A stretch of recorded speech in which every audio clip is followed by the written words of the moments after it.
नमस्कार, स्वागतम। कैसे हैं आप लोग? उम्मीद कर रहा हूँ अच्छे होंगे। आज हम 18वीं लोकसभा के जो चुनाव परिणाम आए हैं, हम उससे संबंधित जनादेश पर चर्चा करेंगे और इन आम चुनावों से जो भी राजनीति विज्ञान और भारतीय राज्य व्यवस्था के कुछ ऐसे टॉपिक जो पुनः चर्चा में आए हैं, हम उन पे परिचर्चा करेंगे।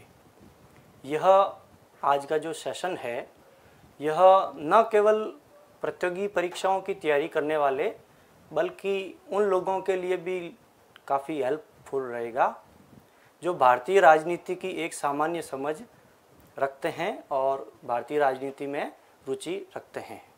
तो जैसा कि आपने पीछे स्क्रीन पे देख लिया होगा कि आज के सेशन का हमारा टॉपिक है चुनाव परिणाम पर परिचर्चा। इसके अंतर्गत हम जो 4-5 बिंदु है उस पर हम चर्चा करेंगे, जिसमें पहला है कि क्या जनादेश रहा और दूसरा है कि गठबंधन सरकार का क्या परिभाषा है और गठबंधन सरकार का इतिहास क्या रहा है। इसके अलावा चुनाव परिणामों के बाद में विशेष राज्य की मांग वापस उठी है, जिसमें मुख्य रूप से आंध्र प्रदेश और बिहार के नेताओं ने इसकी डिमांड की है, तो हम उस पर चर्चा करेंगे। इसके अलावा एक से अधिक निर्वाचन क्षेत्रों से जुड़े प्रावधान, हम इस पर चर्चा करेंगे। फिर हम बात करेंगे दल बदल संबंधी प्रावधान और उसके बाद में हम बात करेंगे जेल में रहते हुए कोई निर्वाचित सांसद या विधायक वह कैसे शपथ ले सकता है, उसके लिए क्या प्रक्रिया है, ये हम इस पे बात करेंगे। और अंतिम है कि जेल में रहते हुए राजनीतिक कर्तव्यों का किस प्रकार पालन किया जा सकता है, क्या ये नैतिक तौर पे सही है या नहीं है। हमारी आज की चर्चा के ये विशेष बिंदु रहेंगे। तो आइए शुरुआत करते हैं हम सबसे पहले जनादेश के बारे में। तो जैसा कि आपको मालूम है कि जो जनादेश है वह इस बार क्या रहा है, हम संख्यात्मक तौर पे बात करें तो हालांकि इसके बारे में कई फैक्ट्स ऑलरेडी बुक्स में आ जाएंगे और हम ज़्यादा फैक्ट्स पर नहीं जाकर जो मुख्य फैक्ट्स हैं उस पर बात करेंगे कि जो 18वीं लोकसभा है उसके परिणामों में जो दो मुख्य गठबंधन थे, जिसमें पहला है नेशनल डेमोक्रेटिक अलायंस और इसके विरोध में इस बार चुनाव जिसमें कई पार्टियों ने साथ में लड़ा था और यह एक कांग्रेस की लीडरशिप में ये गठबंधन है, इंडिया अलायंस जिसको कहा जाता है।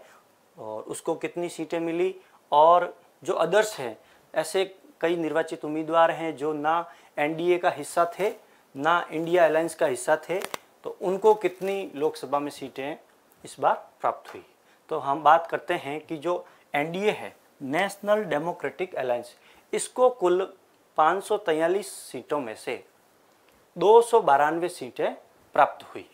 अर्थात इसको जो बहुमत है 272 सीटें, उससे 20 सीटें ज़्यादा प्राप्त हुई है। यह एनडीए को मिलने वाली कुल सीटें हैं, जिसमें से प्रमुख दल जो है भारतीय जनता पार्टी जिसकी हम बात करें, उसको 240 सीटें प्राप्त हुई है। भारतीय जनता पार्टी को इस बार 63 सीटों का जिसे कहें हम कमी हुई है। 2019 के आम चुनावों में बीजेपी को 303 सीटें प्राप्त हुई थी 2019 में, और 2014 में हम बात करें तो 282 सीटें बीजेपी लाई थी। तो इस बार क्या कारण रहे कि जनता ने इस बार उन्हें बहुमत से थोड़ा कम रख दिया, तो हम उसके बारे में भी आगे चर्चा करेंगे। फिर बीजेपी का जो प्रमुख सहयोगी दल है जो एनडीए का हिस्सा है, तेलुगु देशम पार्टी, जो आंध्र प्रदेश में बेसिकली ज़्यादा है, यह आंध्र प्रदेश का एक क्षेत्रीय दल है, इसको 16 सीटें प्राप्त हुई है। जनता दल यूनाइटेड जो कि बिहार में है, नीतीश कुमार इसके प्रमुख नेता है, तो जनता दल यूनाइटेड को 12 सीटें प्राप्त हुई है। और बीजेपी की कुछ अन्य सहयोगी पार्टियां जो एनडीए का हिस्सा है उन्हें 24 सीटें प्राप्त हुई है। तो इस प्रकार हम देखें तो एनडीए को बहुमत से कुल 20 सीटें ज़्यादा मिली है। फिर हम बात करते हैं इंडिया अलायंस की। इंडिया अलायंस की बात करें तो इसको कुल 234 सीटें प्राप्त हुई है, जिसमें हम बात करें सर्वाधिक सीटें हैं वह इंडियन नेशनल कांग्रेस को प्राप्त हुई है 99 सीटें। फिर दूसरे स्थान पे हम बात करें तो इंडिया अलायंस में समाजवादी पार्टी जो मुख्यतः उत्तर प्रदेश का एक राज्य दल है उसको 37 सीटें। फिर हम बात करें तृणमूल कांग्रेस जो कि एक नेशनल पार्टी है और यह मुख्यतः बंगाल का दल है, इसको 29 सीटें। और अन्य जो दल हैं जो इंडिया अलायंस में शामिल थे उनको 69 सीटें प्राप्त हुई है। फिर अदर्स की बात करें तो अदर्स जिन्होंने जो ना एनडीए का हिस्सा थे और ना ही इंडिया अलायंस का हिस्सा थे, उनमें 7 सांसद इस बार निर्दलीय निर्वाचित होकर आए हैं। उनमें से 2 सांसद ऐसे हैं जिनके बारे में हम आगे डिस्कस भी करेंगे, जो अभी जेल में रहते हुए उन्होंने चुनाव जीता है। फिर हम बात करते हैं वाईएसआर कांग्रेस पार्टी, इसको 4, जेडपीएम पार्टी को 1 और अदर्स को 5 सीटें मिली हैं। यह बेसिकली जनादेश राय जिसके बारे में जो मेन फैक्ट है उसके बारे में हमने बात की है। फिर हम बात करेंगे कि कंसेप्चुअल तौर पर क्या रहा इस बार का जनादेश। तो हम बात करते हैं कि इस बार किसी भी पार्टी को बहुमत का आंकड़ा है वह प्राप्त नहीं हुआ है, इस कारण गठबंधन सरकार का निर्माण हुआ है। आपको जैसा मैंने बताया कि जो भारतीय जनता पार्टी है जिसको 2014 में 282 और 2019 में 303 सीटें प्राप्त हुई, इस बार बीजेपी को 240 सीटें मिली, अर्थात जो बहुमत है बहुमत से 32 सीटें कम रही। तो जो जादुई आंकड़ा है 272 उससे 32 सीटें कम रही है, तो इसलिए बीजेपी को तेलुगु देशम पार्टी और जनता दल यूनाइटेड जो मुख्य इन दोनों दल और उनके अलावा जो अन्य सहयोगी दल है उनसे मिलकर गठबंधन सरकार का निर्माण किया है। अतः इस बार गठबंधन के जो अन्य सदस्य हैं जिनमें हम बात करें कि पहली टीडीपी और दूसरी जनता दल यूनाइटेड, इन दोनों दलों का मत इस बार बहुत महत्वपूर्ण है क्योंकि ये सरकार की स्थिरता के लिए बहुत जरूरी है। तीसरा हम बात करें कि इस बार जो गठबंधन सरकार बनी है यह गठबंधन सरकार जिसका जनाकांक्षाओं के प्रति इस बार अधिक संवेदनशील होना आवश्यक है। इससे लोकतंत्र के लिए ये अच्छी बात होगी कि जो वर्तमान जो जनादेश है यह एक शक्तिशाली विपक्ष का सृजन करेगा। इससे पहले की जो दोनों लोकसभा गठित हुई थी 16वीं और 17वीं, उसमें विपक्ष है वह इतना मजबूत नहीं था। और अंतिम बात करें कि इस जनादेश का क्या मायने हैं, तो हम बात करते हैं कि जो भारत का मतदाता है वह जागरूक है और लोकतांत्रिक परिपक्वता की ओर आगे बढ़ रहा है। नेक्स्ट बात करें, यह है राष्ट्रपति भवन से प्रेस विज्ञप्ति है ये कि इस बार जो कुल कितने मंत्रियों को राष्ट्रपति ने शपथ दिलाई थी, जिसमें प्रधानमंत्री मोदी जी नियुक्त किए गए। इनके अलावा ये कैबिनेट मिनिस्टर हैं, ये स्वतंत्र प्रभार के राज्य मंत्री हैं और ये राज्य मंत्री हैं। इनमें हम बात करें तो ज़्यादा हम फैक्ट्स में हर मंत्री को कौन सा विभाग मिला है ज़्यादा नहीं, हम बिग 4 की बात करेंगे कि 4 जो बड़े मंत्रालय है उनमें कोई चेंज नहीं हुआ है। जैसे हम बात करें कि जो रक्षा मंत्रालय है, रक्षा, वित्त, विदेश और गृह मंत्रालय है, यह इस बार उन्हीं मंत्रियों को दिए गए हैं जो मोदी सरकार के पिछले कार्यकाल में भी थे। जैसे हम बात करें कि जो रक्षा मंत्री हैं, तो इस बार भी रक्षा मंत्री राजनाथ सिंह ही हैं। फिर हम बात करें कि वित्त मंत्री है, तो मोदी 2.0 सरकार में जो वित्त मंत्री थी निर्मला जी सीतारमण, तो इस बार भी वित्त मंत्री वही है, निर्मला सीतारमण। फिर बात करते हैं विदेश मंत्रालय की, तो आपको मालूम है पूर्व ब्यूरोक्रेट एस जयशंकर, आप अंतर्राष्ट्रीय संबंधों में पीएचडी प्राप्त हैं, इस बार भी आप विदेश मंत्रालय इनको आवंटित किया गया है। और गृह मंत्री के रूप में अमित शाह जी।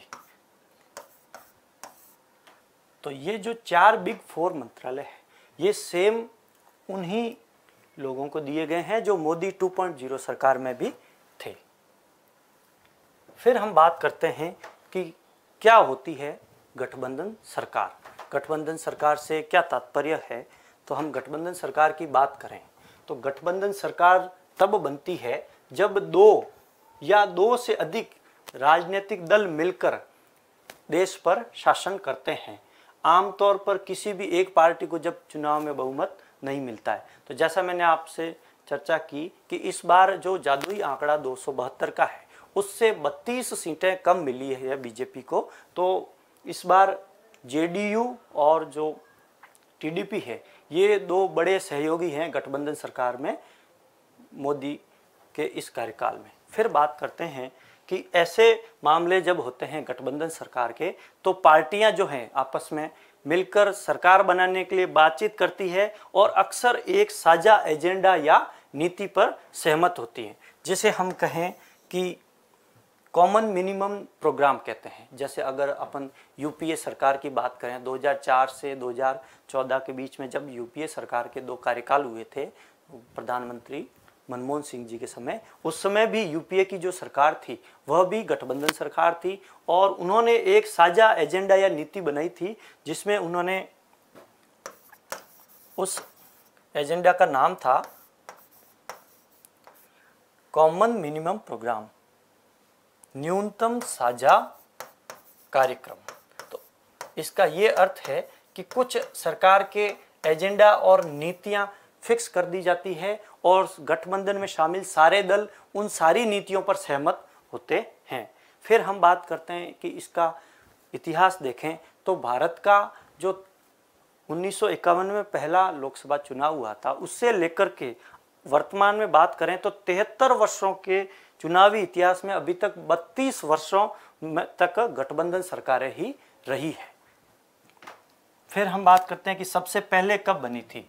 तो सबसे पहले की बात करें तो स्वतंत्र भारत में पहली बार पार्टियों ने केंद्र में जब गठबंधन सरकार बनाई थी, तो आपको मालूम है 1977 में आपातकाल के ठीक बाद बनी थी और उस गठबंधन सरकार के मुखिया जो थे मोरारजी देसाई थे।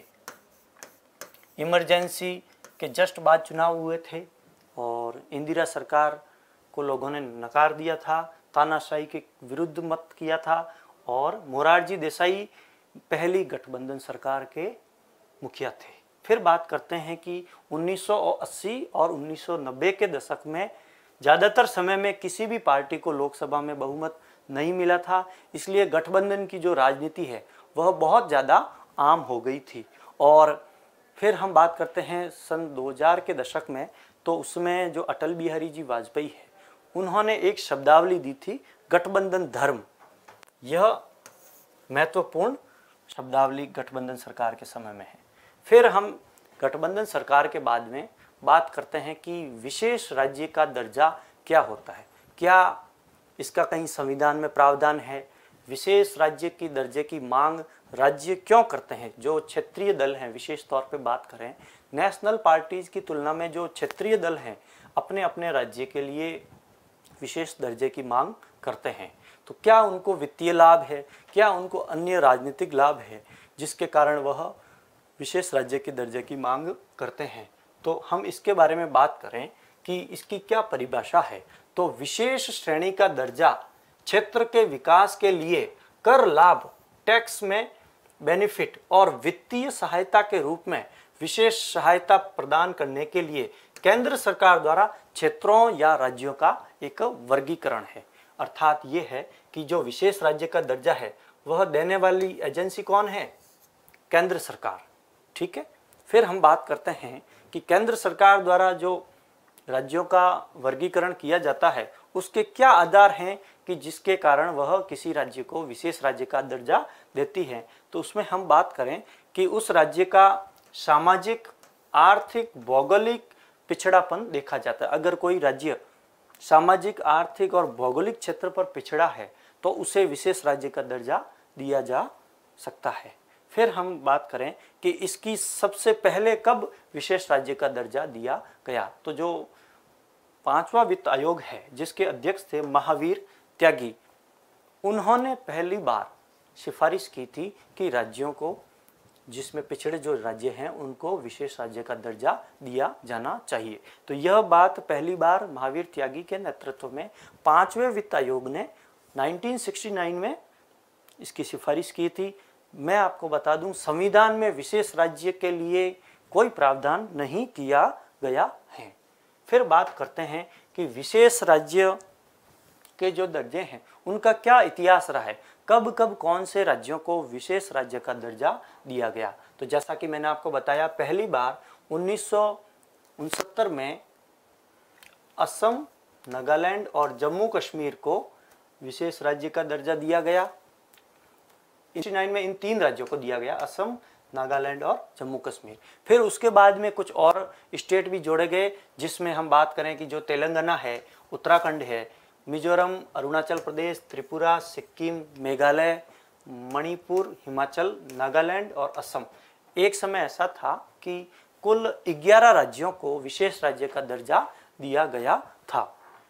वर्तमान स्थिति ये है कि वर्तमान स्थिति के अंतर्गत जो उसके द्वारा पूर्वोत्तर क्षेत्र जो है और जो 3 पहाड़ी राज्य हैं, पूर्वोत्तर क्षेत्र में आपको मालूम है एक तो 7 सिस्टर्स करके जो 7 राज्य हैं वो, और उसके अलावा सिक्किम, वे 8 राज्य वो, और 3 पहाड़ी राज्य जिसमें हम बात करते हैं कि हिमाचल प्रदेश है, जम्मू कश्मीर है और उत्तराखंड है, इनको ही दर्जा दिया गया। अर्थात ऊपर वाली स्लाइड इसमें देखें तो जो तेलंगाना है, तेलंगाना का विशेष राज्य का दर्जा वर्तमान में समाप्त किया जा चुका है। फिर बात करते हैं कि विशेष राज्य के दर्जे के लिए क्या क्या निर्धारक तत्व हैं, किन तत्वों के आधार पर उसको दिया जा सकता है। तो एक समिति बनी थी एनवी गाडगिल, गाडगिल समिति की सिफारिशों पर कुछ निर्धारक नियुक्त किए गए, उसके आधार पर राज्यों को विशेष राज्य का दर्जा दिया जा सकता है। जैसे वह राज्य रिमोट पहाड़ी एरिया हो, जहाँ पे आसपास घने जंगल हो और जो अवसंरचना है उसका प्रॉपर विकास नहीं हो पाया हो, सामरिक स्थिति रखता हो, पड़ोस में कोई देश हो और पहाड़ी इलाका हो। पहला इसका जो तत्व है निर्धारक वह है पहाड़ी इलाका हो। दूसरा है कम जनसंख्या घनत्व हो, या जो ट्राइबल एरिया है अर्थात जनजातीय जनसंख्या है उसका ज्यादा अगर हिस्सा हो तो भी विशेष राज्य का दर्जा दिया जा सकता है। फिर हम बात करें, तीसरा है कि पड़ोसी देशों के साथ सीमाओं पर सामरिक स्थिति, आपने देखा होगा जैसे जम्मू कश्मीर को दे रखा है, हिमाचल प्रदेश को दे रखा है और उत्तराखंड को दे रखा है, तो इनकी पड़ोसी राज्यों के साथ में सीमा लगती है, पाकिस्तान और चीन और नेपाल के साथ। फिर हम बात करें कि उस राज्य का आर्थिक और आधारभूत संरचना है, उस स्तर पर वह राज्य अगर बहुत ज़्यादा पिछड़ा हो आर्थिक इकोनॉमिक रूप पे, और उसका इंफ्रास्ट्रक्चर डेवलपमेंट है वह अगर नहीं हो रखा हो तो भी उसे विशेष राज्य का दर्जा दिया जा सकता है।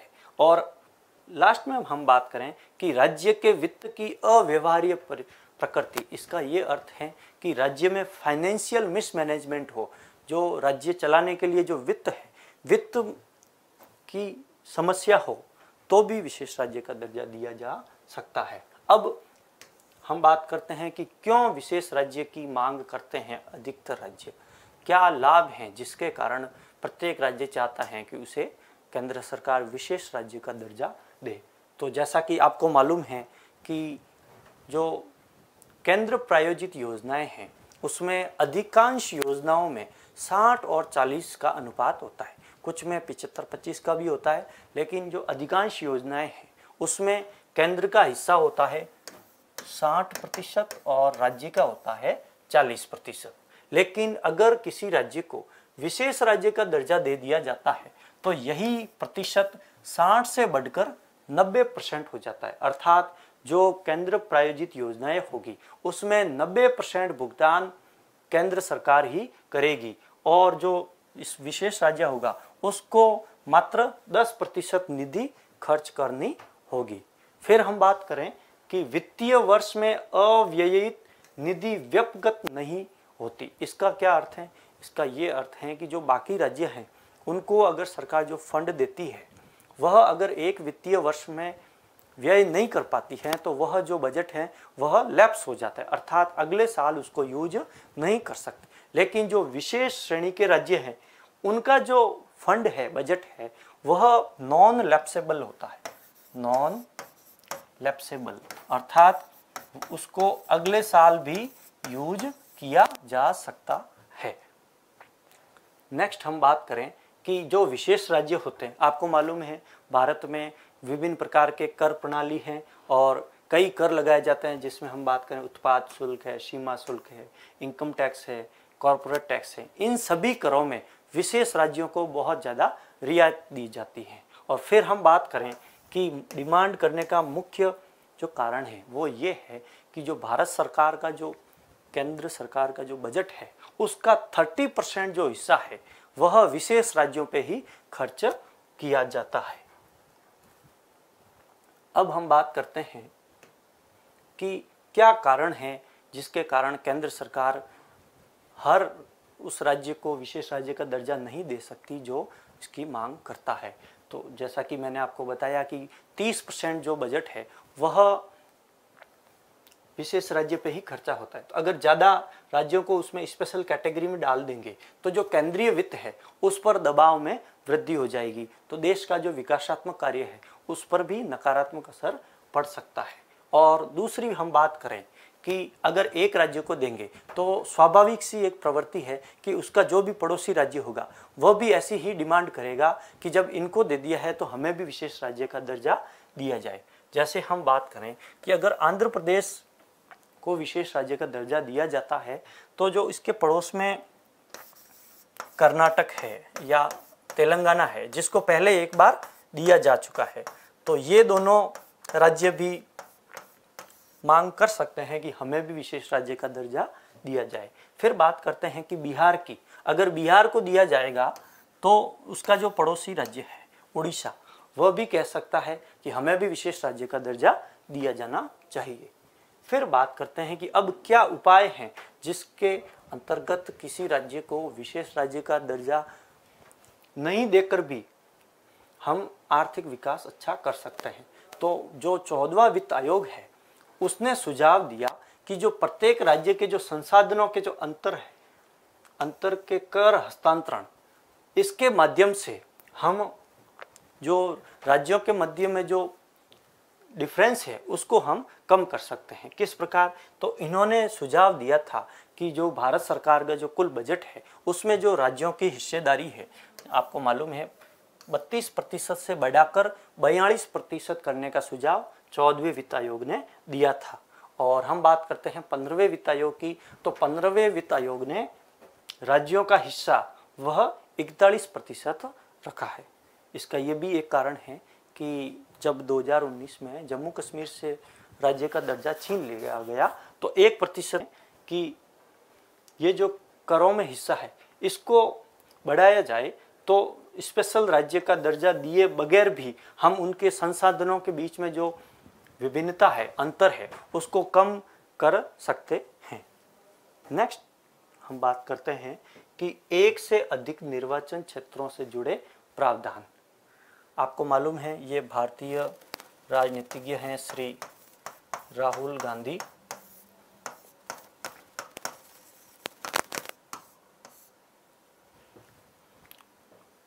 राहुल गांधी इस लोकसभा में 2 क्षेत्रों से निर्वाचित होकर आए हैं। पहला क्षेत्र है जहां से वह 2019 में भी चुनाव जीते थे, और यह है दूसरा उत्तर प्रदेश का रायबरेली, जो इससे पहले इनकी मदर सोनिया गांधी यहाँ से सांसद निर्वाचित होती थी। इस बार राहुल गांधी वायनाड केरल और रायबरेली उत्तर प्रदेश दोनों स्थानों से लोकसभा के लिए निर्वाचित हुए हैं। तो जैसा कि आपको मालूम है कि एक व्यक्ति एक ही स्थान से लोकसभा का प्रतिनिधित्व कर सकता है। तो अब इनको दोनों में से एक स्थान अपना रिक्त करना होगा। तो इसके बारे में जो जन प्रतिनिधित्व एक्ट है, आरपीए एक्ट जिसको कहते हैं 1951 का, उसकी जो धारा 33(7) है उसमें ये प्रावधान किया गया, और 1996 में ये संशोधन किया गया, जिसमें ये कहा गया कि एक उम्मीदवार अधिकतम 2 क्षेत्रों से ही लोकसभा का चुनाव लड़ सकता है। इससे पहले 1996 से पहले 2 क्षेत्रों का प्रावधान नहीं था, उसमें ऐसी कोई निश्चित संख्या नहीं लिखी हुई थी। कई बार कई जो उम्मीदवार हैं 2 से ज़्यादा क्षेत्रों से भी चुनाव लड़ते थे। फिर 1996 में यहाँ संशोधन करके अधिकतम 2 क्षेत्रों का प्रावधान कर दिया गया।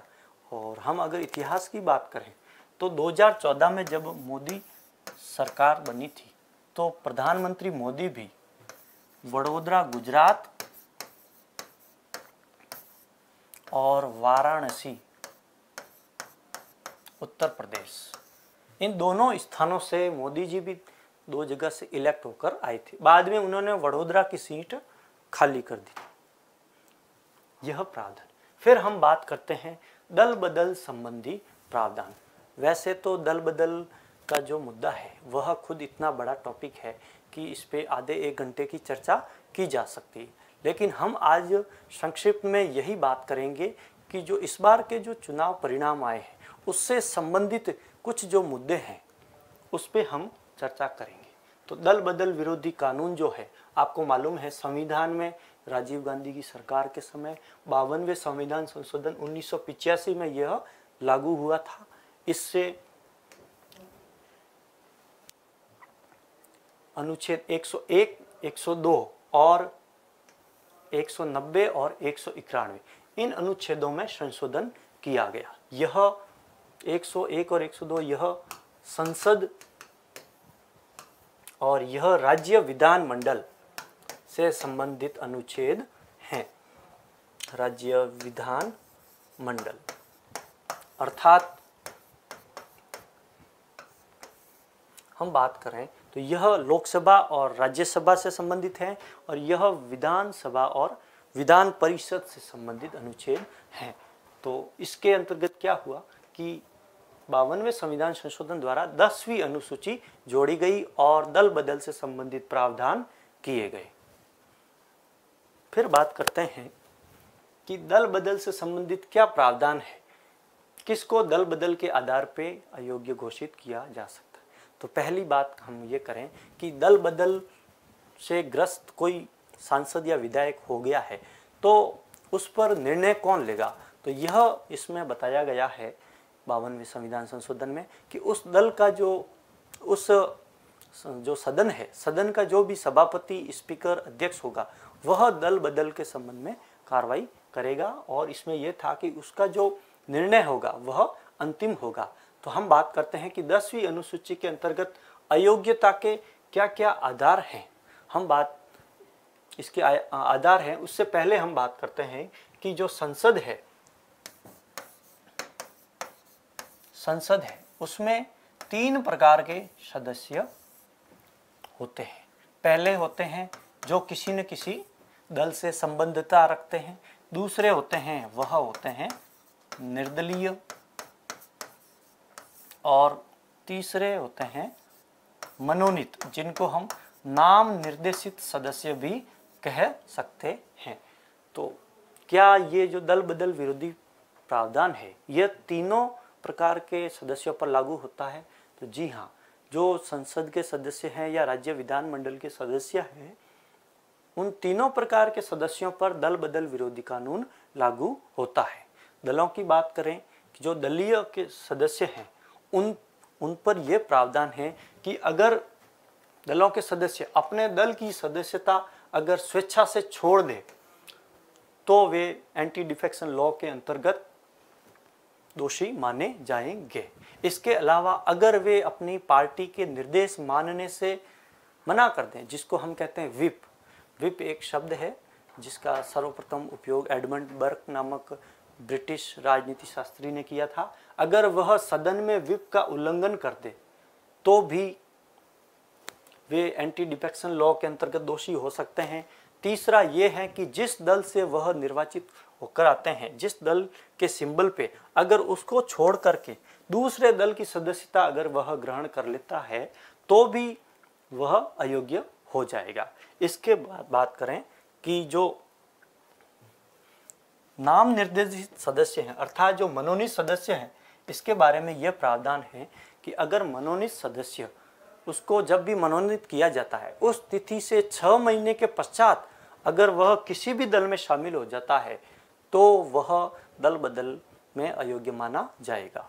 और निर्दलीय जो सांसद और विधायक हैं उनके बारे में ये प्रावधान है कि वह निर्वाचित होने के बाद में किसी भी दल में, चाहे वह सत्ताधारी दल हो या विपक्षी दल हो, किसी भी दल में अगर निर्दलीय सांसद या विधायक शामिल हो जाता है तो वह भी अयोग्य घोषित हो जाएगा। हाँ, निर्दलीय सांसद या विधायक सरकार में शामिल हो सकते हैं, मंत्री बन सकते हैं, सरकार को समर्थन दे सकते हैं, लेकिन प्रत्यक्ष तौर पर सरकारी या जो विपक्षी दल है उसमें शामिल नहीं हो सकते। इससे संबंधित एक वाद है किहोतो होलोहन बनाम जचिलुवाद। यह किहोतो होलोहन नामक राजनेता नागालैंड के थे, उससे संबंधित यह वाद है। इस वाद में सुप्रीम कोर्ट ने कई महत्वपूर्ण निर्णय भी दिए थे। फिर हम बात करते हैं कि जेल में रहते हुए किस प्रकार शपथ ले सकते हैं। ये दोनों महाशय हैं जिसमें पहले हैं अमृतपाल सिंह। ये अमृतपाल सिंह हैं और ये हैं इंजीनियर अब्दुल रशीद शेख। ये दोनों इस बार निर्दलीय लोकसभा सदस्य चुने गए हैं।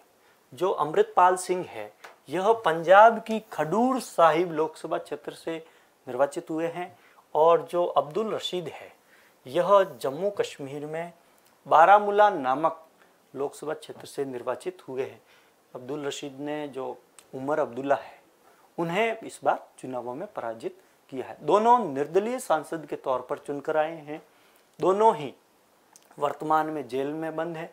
जेल में रहते हुए ही इन्होंने चुनाव लड़ा और जीते, क्योंकि सुप्रीम कोर्ट के निर्णय के अनुसार चुनाव लड़ना एक वैधानिक अधिकार है। फिर बात करते हैं कि ये दोनों जेल में क्यों बंद है। तो जो अमृतपाल सिंह है उस पर NSA यानी नेशनल सिक्योरिटी एक्ट, राष्ट्रीय सुरक्षा कानून लगा हुआ है। इन पर आरोप है कि जो अलगाववादी खालिस्तानी पार्टी है ये खालिस्तानी अलगाववादी पार्टी से संबंध रखता है, इसीलिए इनको असम की एक जेल में बंद किया गया है। और जो अब्दुल रशीद है इन पर टेरर फंडिंग का आरोप है, अर्थात आतंकवादी गतिविधियों में लिप्त होने का इन पे आरोप है। फिर हम बात करते हैं कि इनको कैसे शपथ दिलाई जाएगी। सुप्रीम कोर्ट के आदेश अनुसार अगर 2 वर्ष से अधिक सजा हो जाती है तो उस सांसद या विधायक को सदस्यता उसकी जा सकती है, लेकिन उसके चुनाव लड़ने पे अभी प्रतिबंध नहीं है। इसी के अंतर्गत उन्होंने चुनाव लड़ा है। और जो RPA एक्ट 1951 है उसकी धारा जो 8(3) है उसमें यही सुप्रीम कोर्ट कहता है कि अगर किसी जो आपराधिक केस है, सांसद या विधायक को आपराधिक केस में 2 साल या 2 साल से ज़्यादा की सज़ा हो जाती है तो जितनी सज़ा होती है उतनी सज़ा होने के भी 6 साल बाद तक वह चुनाव नहीं लड़ सकता। लेकिन अभी ये दोषी साबित नहीं हुए और उन्होंने चुनाव लड़ा है। अब उनको शपथ लेनी है।